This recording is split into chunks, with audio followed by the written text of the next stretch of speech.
Perfect. All right. Hello, everyone. Welcome, welcome. It's been a few months because, we at APTAT have been quite busy, but we're happy to have everybody here and joining us today. I am Jessica McKay, and it is just me today in the house. So I am working all the levers and buttons. But that's okay, because really after this part, I don't have to do anything. You're going to not listen to me talk for the next little bit of time. Welcome to our monthly webinar. This is our opportunity to really talk with you and share information, things that are going on with the program. We talk about a variety of topics about assistive technology and accessibility. And for this year, we wanted to kind of shift some focus around. We were doing kind of like a general look at different types of assistive technology from different parts of life and situations.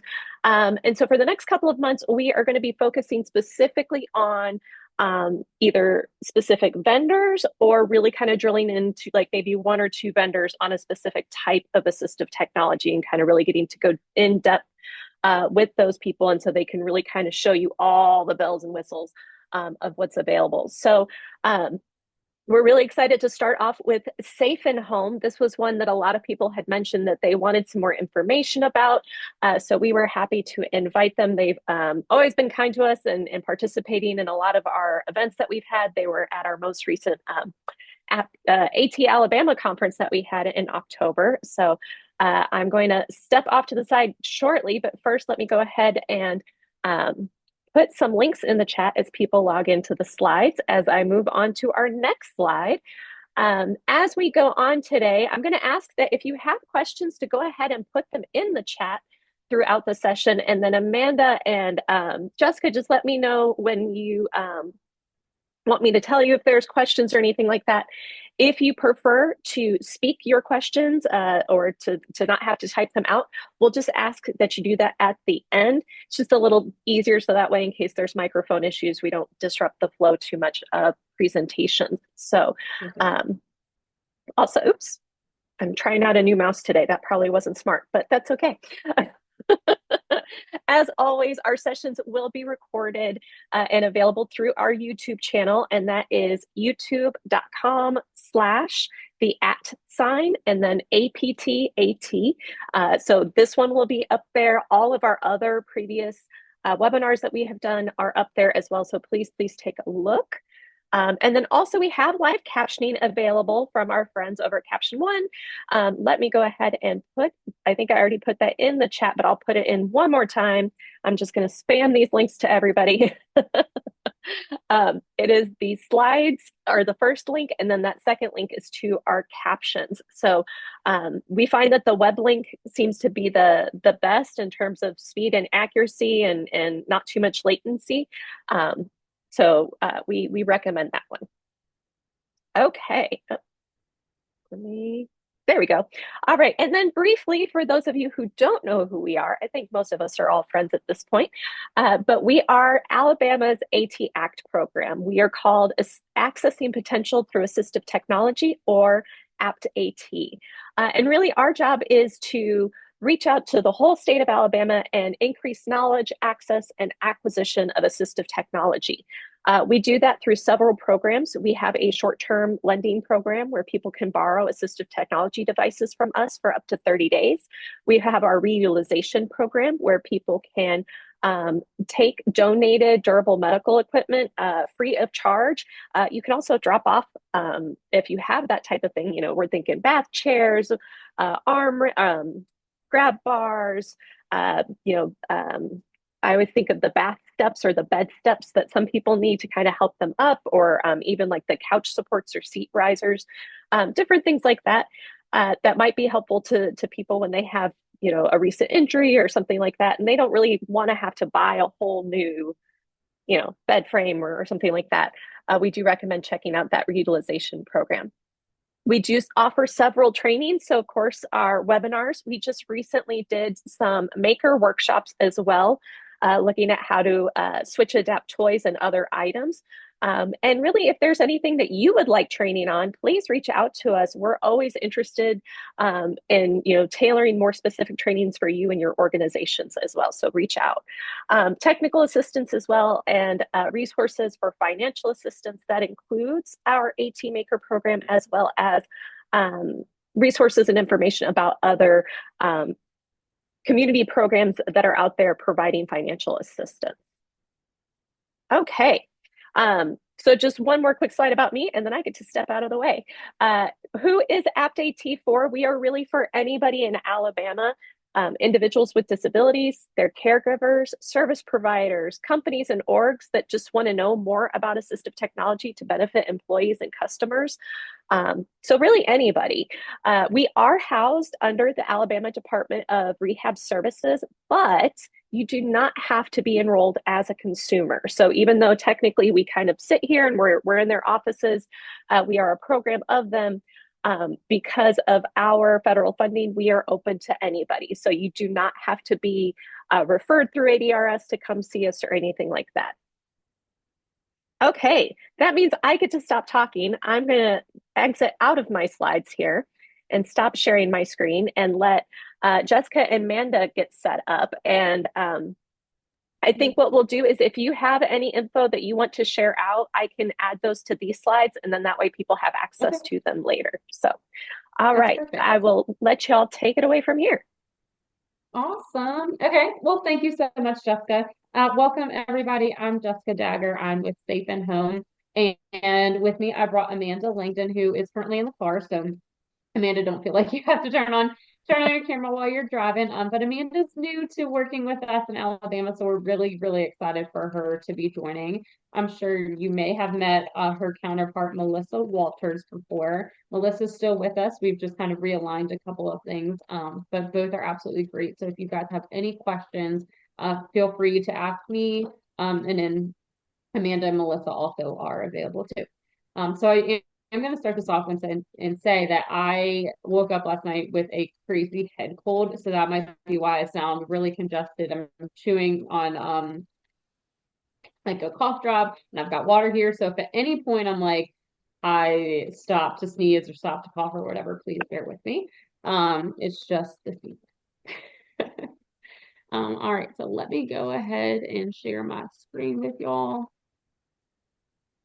And so I do plan to ask a couple of questions throughout, just to kind of keep this going, keep this engaging. I really want this to be something that you guys interact with. I want to hear really good questions, or if you've ever, experienced remote supports or haven't heard of it, like I'd love to hear from y'all. So please feel free to write in the chat.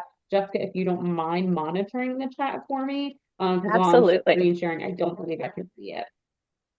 Great. Can you see my screen though? Okay. Yes. Okay, awesome. All right, well, thank you guys for the little introduction. So again, I'm Jessica, I'm with Safe and Home, and we do provide remote support services. And our goal here is to empower independent living. I love to think of remote support very much like having a DSP in the home, except we are there virtually. So we're able to help support individuals in their home, out in the community, in all different kinds of settings. So I know a common myth is that, they have to be living by themselves. They need to be able to do this by themselves. And that sure can be some people's goals. But will say a lot of people that we bring on to services don't live by themselves, but they do have goals towards wanting to learn to do life skills independently. And so they'll come to us and say, how can we work together? How can we do that? And I think my slide will work. I was going to say, okay, so in this slide, I'm going to show a video. This is one of my absolute favorite videos, and it's where we get to meet Emily and Stacy and get to listen as they tell us in their own words the difference that remote supports has made in their lives.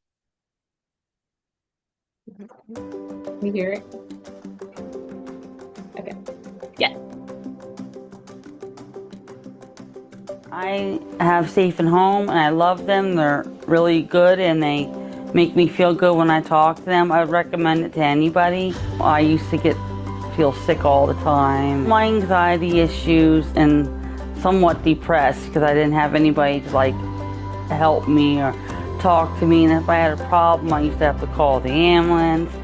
But since I've had Safe and Home, I've been calling them if I need them. People who talk to me from Safe and Home are nice people. None of them are mean to me. They always say, well, if you need something, you can call us. Like anytime, we're open 24/7. Even if it would be midnight, you could call us. My name is Alex Cosma. I am the remote support training manager here at Safe and Home. Our staff is trained by a licensed psychologist in acceptance and commitment training methodologies. Our staff knows how to handle this gracefully, and major behavioral challenges or behavioral manifestations like calling emergency medical services frequently, having someone who's committed and who's listening and who knows how to de-escalate somebody or, work them down from an emotional high. That's part of what we do.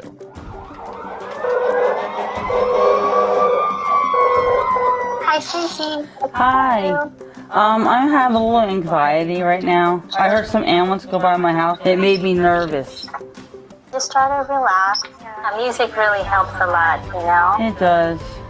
Sometimes I listen to Michael Jackson. Oh, Michael Jackson. Yeah, I like Michael Jackson. One of my favorites, too. I'm just glad that I talked to you guys because I just feel a heck of a lot better when I talk to somebody because then it makes me relax. It makes me feel better. Awesome. Just keep smiling, Yeah.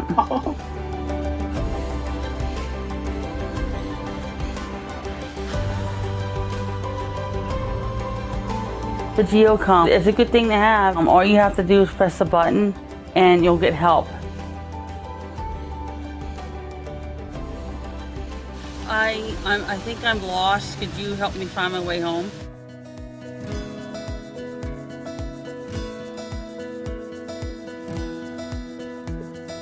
Safe and Home has been very good helping me in this. They've really come through for me, and I'm just happy and glad that I have them.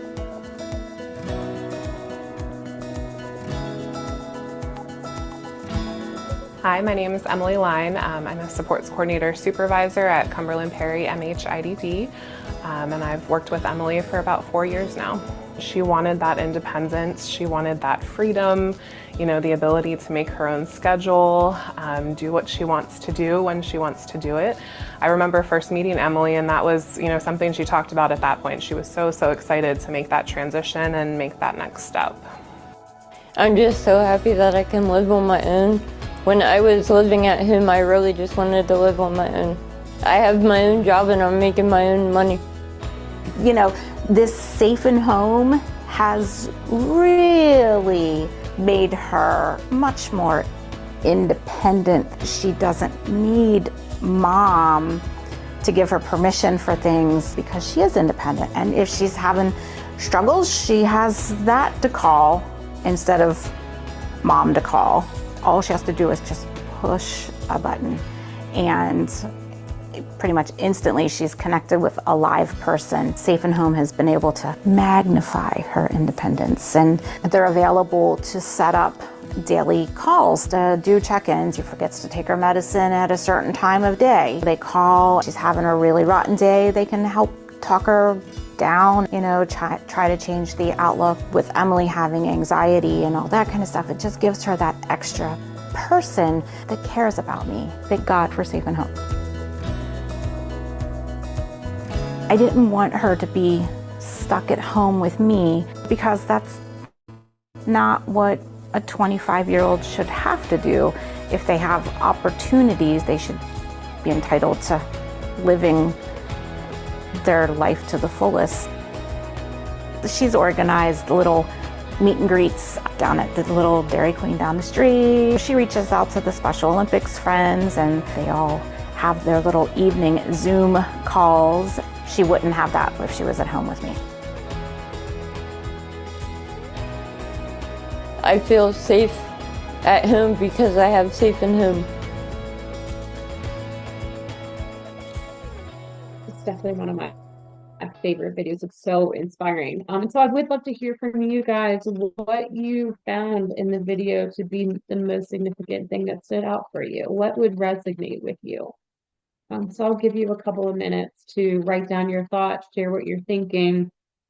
And Jessica, if you see anything pop through, please let me know. Sure. And to get the ball rolling, I'll go ahead and actually type it in the chat as well. But Thank you. I really liked seeing the neck loop device as opposed to just having the iPad or tablet feature, but having something that was a little more portable and discreet. Yeah. I thought that was interesting. Yeah, thank you for that. It's actually something that I think we see almost every time that we do a consultation, that we are offering that as a solution. I think a lot of our guys love that because it's tiny enough that you can put it in your pocketbook or put it in, your pocket, or if you want to carry it around, absolutely you can too. But you can take the support with you out in the community, which I think is huge. It's a really big thing. It's not like our tablets that yes are very much stationary in a home, but you still have access to us outside. And it's fantastic because the battery life on it holds it's about 5 to 7 days. So it's not something that you have to remember to charge every day. So that piece is always a big ticket too.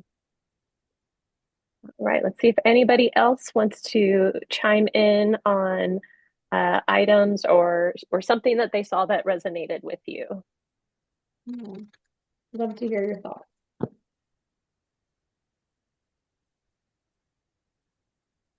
We'll even let you jump on the mic. How about that? Right? Small crowd, please feel free. Well, while you guys are writing them down, I am going to hop over to the next slide. And so this is understanding remote support. So this section is really to help answer questions about what is remote support, and to maybe demystify any things that you've heard out there that you're like, oh, it's got to be this. And really talk about the service that's behind it. I will say something as far as like a myth that we hear quite a bit when we first got started was, oh, you guys are security, and it's a security system. So we need cameras here, we need this here, or you've got cameras inside that are going to be watching people. And as we talk through this, you'll see that that's the exact opposite of what we are and the service that we provide. So looking at this, remote support can achieve many of the same outcomes as direct support. And we do it through different methods. So while both services do provide that essential assistance, remote support involves the virtual interactions like we saw in the video. So allowing our individuals to receive support from a distance. Both of the services aim to support individuals in very similar ways and helping them with meeting their needs and helping them to achieve their goals. So like outlined here, some support activities and support goals that we see quite a bit is medication management. That's something that direct support staff can absolutely help with, but that's also something that remote supports can help out with too. Kitchen safety, visitor safety, elopement, wake up calls, having someone to talk to, which is one of my favorites. We have a slide about that in there. Seizure management and overnight support. So the goal of remote supports is really to help empower individuals to live more independently, whether that be at home, whether that be out in the community, like we saw with Emily and Stacy. And we provide that support through the technology. So where we're helping them manage their daily tasks, we're helping them make decisions on their own and also staying connected to their friends, to their family, to their support team, while promoting their autonomy and their self-resilience. So the aim is to assist them in living their lives with the greater independence, but also giving them that confidence that they can do it. But also, hey, it's okay if you make a mistake. You're just like the rest of us. We all make mistakes every day. And that's okay. And that's what we're here for, is to be that backstop to talk through it, see how we've learned and what we've learned, and keep going, keep moving forward. So this is a great illustration on how remote supports works. So remote supports works by combining the remote support staff with the assistive technology devices, which can either be installed or worn on a person. So you'll see here the blue dots that are like throughout the home. Those are what are sensors. And they are truly just that. They will sense if a door has been opened. They will sense if there's a water leaking because someone accidentally left the bathtub on. They will sense if the person has gotten up throughout the night, if there's pressure on the bed, if maybe they accidentally left the stove on. So those sensors communicate with remote supports, and they also communicate with the support circle. So a great example I love to give, because I've seen this happen, is where remote supports is supporting someone overnight. And maybe I'll give an example of where we've supported from 8 p.m. to 8 a.m.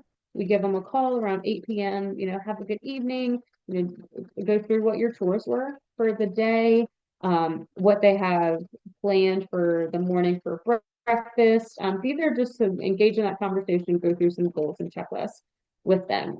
And then we're on supporting them throughout the night. Now, if we notice that an individual gets up 4 or 5 times a night within an hour, and we're like, man, that's pretty unusual for this person. Normally they're a great sleeper. We could give them a call and say, hey, we noticed that you've been up a couple times tonight. How are you feeling? Are you doing okay?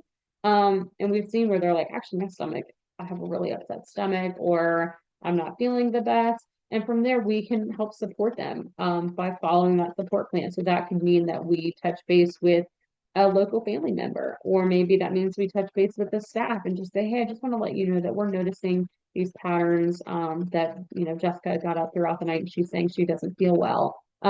We would document that and share that with the support team, so that way we know what was going on with the individual.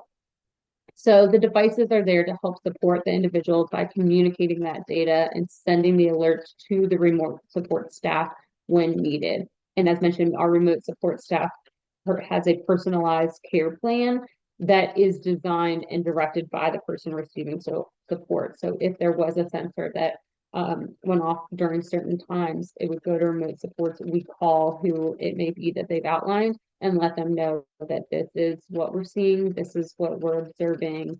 Let's see how we can work together to get this right. The remote support, it is a service, it's not a thing. So we don't replace people in the home, but instead we do integrate technology to help enhance that safety, that privacy, and alerting systems. So the technology provides real-time support and sends alerts to our staff. Our staff are available 24/7. They are ready to respond to calls.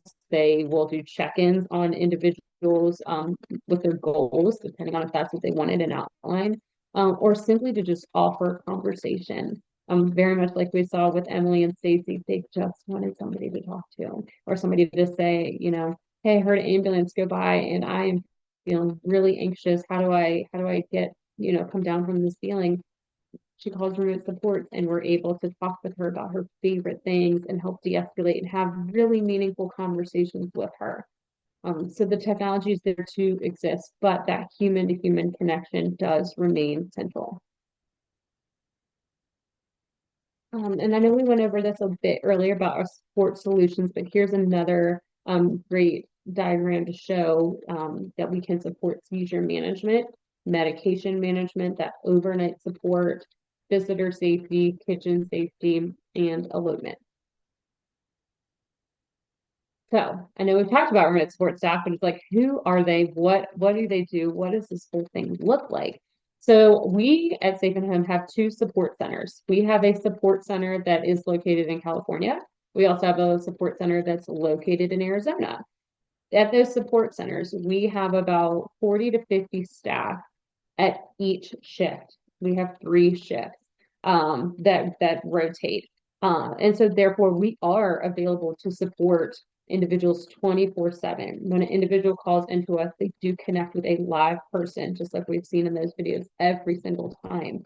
And a common question is like, well, do they connect with the same person? Like, how do I guarantee? I will say that I can't promise that, yes, every single time they'll talk to the same person, but I can say that we do our best to staff our staff around the same shifts. So that way there is a higher chance of you communicating with an individual, communicating with them. But another thing that we do that I think is really impactful is we provide support notes. So every time that there's an interaction with our staff, whether that's through the tablet or whether that's a sensor that is alerting us, it is all heavily documented so that the support team, the family can see exactly what was communicated, but also so that our staff can see too. So if we have someone that called in the morning and said that I'm getting ready for work and here's what I had for breakfast and I'm so excited about my day. It's going to be beautiful. Maybe we call them in the afternoon and say, hey, how was work? How did it go? And maybe they share with us, oh, I actually went to the grocery store and said that I'm going to be baking cookies and I'm so excited. Well, the next person that talks to them is going to say, hey, how those cookies turn out? I saw that you were baking cookies and you had bought some stuff at the grocery store. They're going to continue on those conversations. So it's very meaningful. It's very interactive. I was able to go out and go to one of our support centers this past July, and oh my gosh, it's mind blowing, honestly, because what I had pictured in my head was that it's like phones ringing off the hook and people are running around. It's like what you would think you'd see in movies. And when I got there, I was like, oh my gosh, it's so quiet. Like everybody is at their cubicle. You can put a headphone on and be able to listen to them and hear just how wonderful the conversations is. It's not like a simple, oh, hello, okay, Jessica, yep, let's go through your checklist. Like it is like you and I are having a conversation. It was so sweet. One of the ladies there, when we called to tell her good morning and go through her checklist, she was like, well, honey, now it's my turn to check on you. How are you feeling? Did you get a haircut today? And just like what, and it was like the individual felt like they needed to check in with us, and it was so, so sweet. And that I think just goes to show too that we're more than just a support center. Like we're really there to help these individuals grow and become, the best version of themselves that they want to be and help them meet those goals. So I just thought that, wow, that was great. So back to our remote support staff, they are heavily trained in what's called ACT training. That stands for Acceptance and Commitment Therapy Behavioral Techniques. Also, we work in a HIPAA compliant workspace, as well as all of our documentation is HIPAA compliant too. All of our staff have to have required state trainings for the people that we serve. So we are in 18 different states right now. That means that every state that we are in has its own requirements, has its own training. All of our staff have to have been trained in those states. So they are heavily trained, just like a DSP would be, with the exception of like her state, because we would not be in person. But we do this really, again, to help ensure better outcomes when engaging with our individuals, whether that be with medication reminders or helping them to make decisions as part of their daily activities. So we'll never be directive with them. We're never going to say, well, it's 12 o'clock and you have to take your medication. This is what you said you wanted to do. Instead, we're going to encourage them to make those decisions and help them with make developing the decision skills that they are looking to obtain. At the end of the day, this is all their choice. This is their service. They get to decide how they want it to look and how they want to be supported. So one of my favorite stories actually stems out of Alabama, is we had a case manager that called us and was like, I don't think you can help, but I need to just tell you anyways what is going on, because I have somebody who has a phone and he reaches out to family, he reaches out to friends, and reaches out to anyone and everyone all day, every day. And his relentless dialing, unfortunately, has led to people getting frustrated, has led to people blocking his number, which then when that happens, he gets frustrated because he feels like he's not being heard. He would threaten self-harm, resulting in repeated behavioral visits or behavioral health visits. It was a spinning cycle, and she was like, I want to help him, but I don't know how to do it. And so we were able to have a conversation and ask him, what is it you're looking for when you're connecting and calling? How are you feeling, when people are not answering you? And he said, I'm lonely and I'm bored. And he's like, and I just really want someone to talk to. Anybody. And so the solution, what we did was we provided him a tablet with access to remote support staff. So our staff, again, are available 24/7. And as somebody that's independent and active, he could now reach out to us whenever he wanted to have a conversation. So again, when I was out in Arizona, we had somebody that called over 115 times a day because they just wanted to have a conversation. They love talking about their fire truck. And so any person, that he'd have a conversation with them and be like, did you see, I heard a fire truck. And it's to the point now where everybody at our support centers has a little fire truck on their desk. So when he calls in and he talks about a fire truck, they can say, well, I have one too, and keep that conversation going. It's fantastic. And so really, again, we're just here to help support them and resonate with them. And so the outcome of this gentleman was he's been on service with us for 18 months now. And of course, he still frequently calls us and has great positive responses to our check-ins. But we've also seen where it's started to go down as well, his calls, because he's feeling heard. He's saying, somebody's listening to me, and that's all I wanted was for just someone to talk to. I'm not as bored, I'm not as lonely. And so it helps them feel really more connected. So loneliness kind of going hand in hand, and isolation is now considered an epidemic for the general population in the United States by the U.S. Surgeon General. So comparatively, people with IBDD feel this at higher rates. And at Safe and Home, we make a point to encourage people to make connections with their family, with their friends, and encourage that social connection in the community as well. And Safe and Home with remote supports, we're always here to answer when they call 24/7. So whether that's in the middle of the day or in the middle of the night because they have heard thunder and they're scared and they don't want to wake mom up who's in the room next door, they can call and say, hey, I'm feeling overwhelmed. How do I work through this? And Safe and Home is there to support them. So I know we're getting ready to end on some slides, but I wanted to share this also as well. So, excuse me. We have a young lady. We're gonna call her by her name is Nadia, but of course names have changed.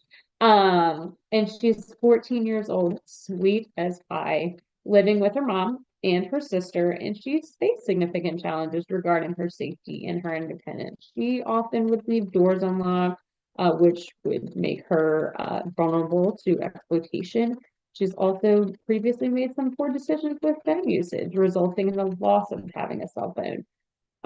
She is alone after school and on the weekends as well, because family works, and she's also in school, and so afterwards she's home for a couple of hours, and her family really wants to have a way for her to remain in being home by herself. But also making sure that she's safe and that they have a good peace of mind that she's okay. So to address this, what we've done is we implemented regular check-ins with us. So when she would get off the bus, she could hit a button that would notify remote supports that, hey, I'm home.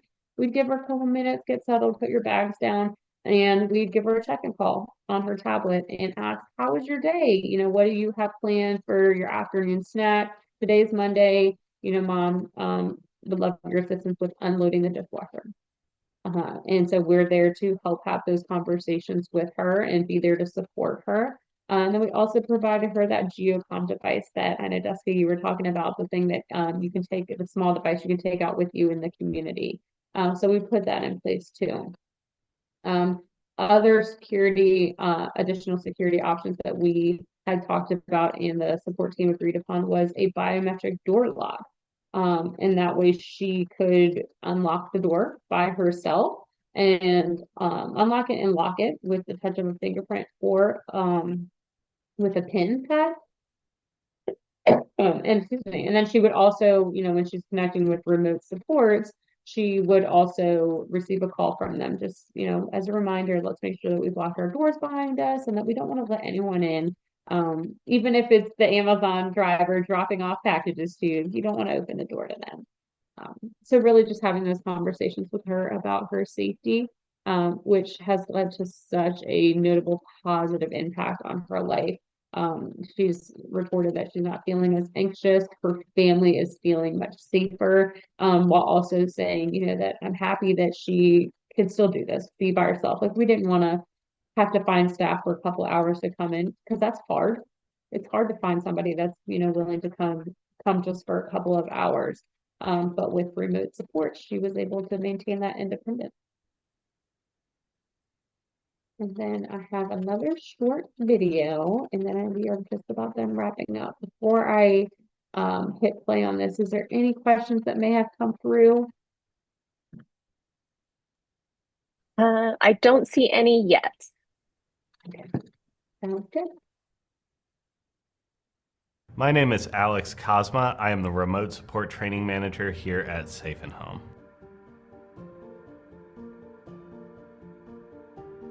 The Remote Support Team is a bunch of people who believe in a very powerful proposition: independent living, dignity, full partnership in the game of human being for everyone that we work with in every capacity, both here at Safe and Home and in life.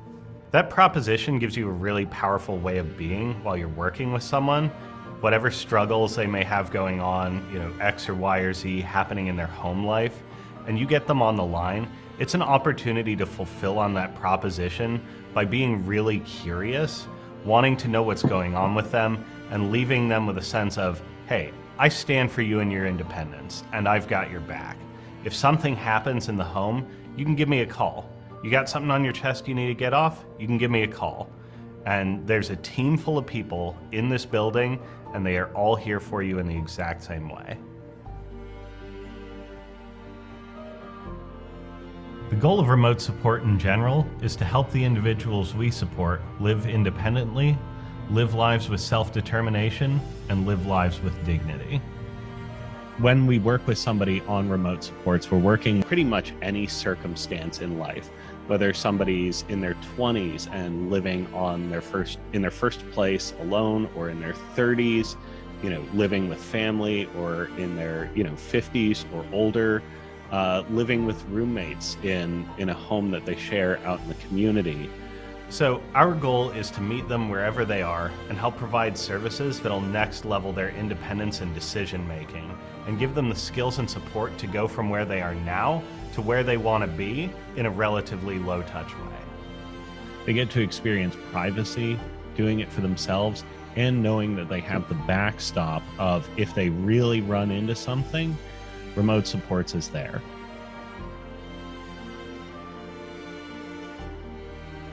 It's also there for passive things. One of the obstacles to independence may be something like a risk of falls or some other passive danger in the home.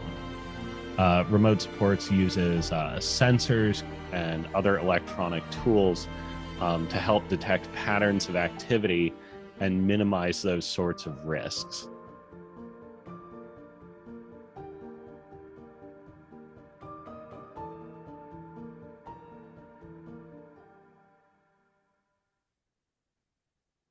Awesome. Any additional questions before I hit on my last slide? Sure, we did. We have how much does this cost and how is it typically funded? Yeah. Oh, great questions. So it's typically funded through the waivers, but we do offer private pay as well. And for the service, I believe it is $6.50 an hour in Alabama. So very it's definitely more affordable than having a staff. If you need that staff for need somebody for just a couple of hours, I think that you may save more money by utilizing remote supports. But it's totally very dependent on the individual. But that's what we charge per hour. And then for the equipment, to utilize the technology with the service, it really just depends on what kind of solution the individual is looking for. But I will say for the most part, it ranges between $50 a month to about $150 a month. Again, it really just depends on what they're looking for. And And then it is also billed monthly, was the other thing I was going to say. And we do so it's month to month that, if we bill the waiver, we bill them this amount every month, or if it's a private pay, then we would bill your card every month as well. The same amount, it would not change unless there was something that changed to, maybe there was an increase or decrease in hours, or maybe wanted to try different equipment out. That would then fluctuate the pricing as well. All right. Thank you for that question. Were there any other questions? I know I had one. In terms of who, and I know your examples and everything was most specifically, people with intellectual disabilities or developmental disabilities.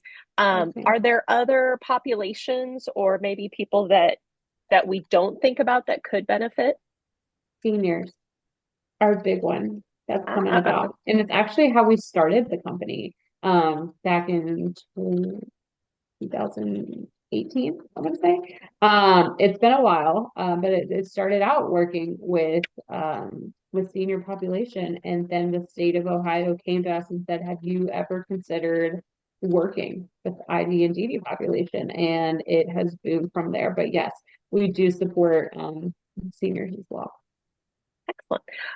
Somebody wanted a little bit more follow-up. Is there a pricing guide, and are you already in the Alabama STARS payment system? That's a great question about the Alabama STARS payment. I will look into that. I don't want to say because I want to just double check.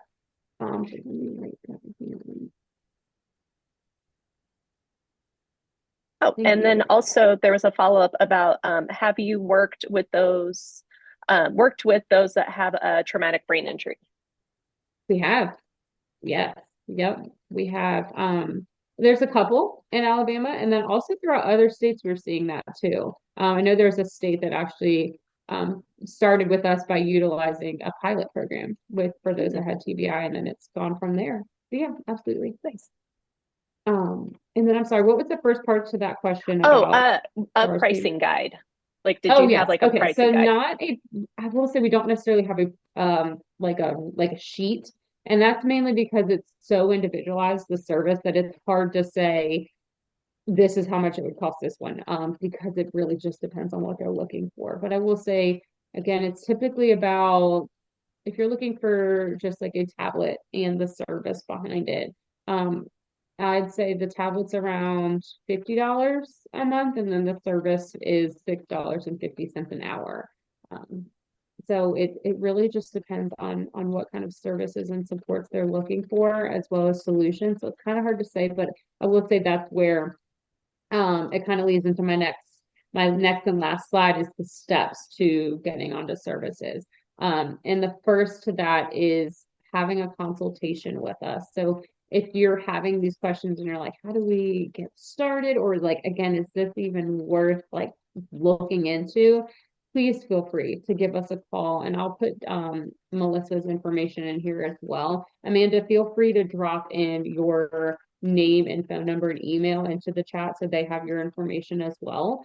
But I always recommend just giving a call and talking through what it is you're looking for. And then from there, we can say, actually, yeah, this is something, here's a solution I have for you. Or if we don't, there are times where we're like, we might not be the best solution for you, but we have resources that we can recommend to you that are outside of Safe and Home, to where that may be better suited for you. So I always recommend having that initial conversation with us and just asking. Was there any other questions before I popped into this one? No, I don't think so. Awesome. The other thing too, I was going to say, I know I mentioned the tablet that we've seen throughout. That is a tablet that we do provide. It is part of our service. So that tablet is completely locked down to only be utilized with our application that is on it. So it's not a tablet that can be used to like surf the internet or get on social media. It's just to be able to have that live face-to-face connection with our staff. All right. So our last slide is talking about the steps to remote support services. As I said, I love, brainstorming with you guys because there's always so many creative minds out there that, say, hey, have you thought about this? Or can you help me with this? And honestly, that's how we've come to add into our services, is by hearing what is it the community is looking for? What are things that you are in need of that we can maybe add to our services? And that all starts with that consultation piece. We have our remote support consultants, which Amanda and then Melissa will come out in person, meet with the family, meet with the support team, and have the conversations about, what does a great day look like for them? What are things that we've tried? What are the goals? What's working now? What hasn't worked? So really, really getting to know the person and what they are looking to be supported with. And then from there, we do that home visit. And then after that, we will write a proposal document. In that proposal, it outlines exactly the kind of support that we are going to be providing, the times of support, the amount as well, pictures of what the support services look like. It's a very detailed document that would get sent over to the support team for review. Everybody would agree on it, or feel free to make an additional change if needed. But we build that proposal based on what we've gathered at the consultation. After that proposal, typically, if we're working with those that are on waivers, we get an approval to receive the services from the state. And then if it's private pay, then no, we don't need to receive a state approval. But once we receive that approval, then we install. So we have 2 field service technicians that are in state that come out and install all the equipment. They also train as well heavily on the equipment too. So they'll show you what they're installing, how they're installing it, where they're installing it, how it works, how to turn it on, how to off, charge it, all the things. It's detailed. It's a great training for the individuals as well as for the support team, and really introducing them to getting started with us. And then after that, we will finalize the support plan. Again, that support plan is what our remote support staff use for having, when individuals call into us, when they do check-ins, and really help guide the conversation.